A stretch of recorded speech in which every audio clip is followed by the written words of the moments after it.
అన్ని విభాగాలు కోఆర్డినేషన్ ప్రాపర్గా చేయటం వలన సన్నిధిలో నుంచి పడికావులలో నుంచి వైకుంఠం 1-2, వైకుంఠం 1-2 నుంచి బయట క్యూ లైన్స్లో వల్ల ఎగ్జాక్ట్గా ఎక్కడ గ్యాప్స్ లేకుండా కరెక్ట్ టైంలో కరెక్ట్గా మనకి ఎక్కడ కూడా మన కమాండ్ కంట్రోల్ సెంటర్ కానీ ఎక్కడికక్కడ అలర్ట్స్ ఇవ్వటం వల్ల కూడా queue line management, time management ఈసారి బ్రహ్మాండంగా చేసాం.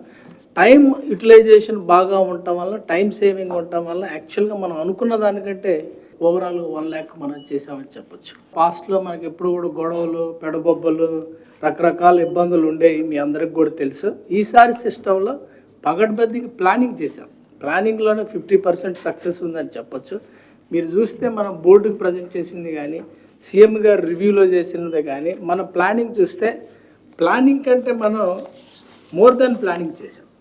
Optimum utilisation of the time దాన్ని చేయటం వల్ల దాదాపు 201 hours అంటే 19 గంటలు అడిషనల్గా మనం సంపాదించాం.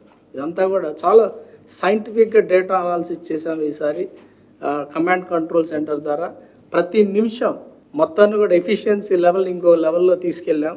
దానివల్ల మనం ఓవరాల్గా 19 hours 59 minutes అడిషనల్గా మనం సంపాదించుకున్నాం ఈ మేనేజ్మెంట్ ద్వారా.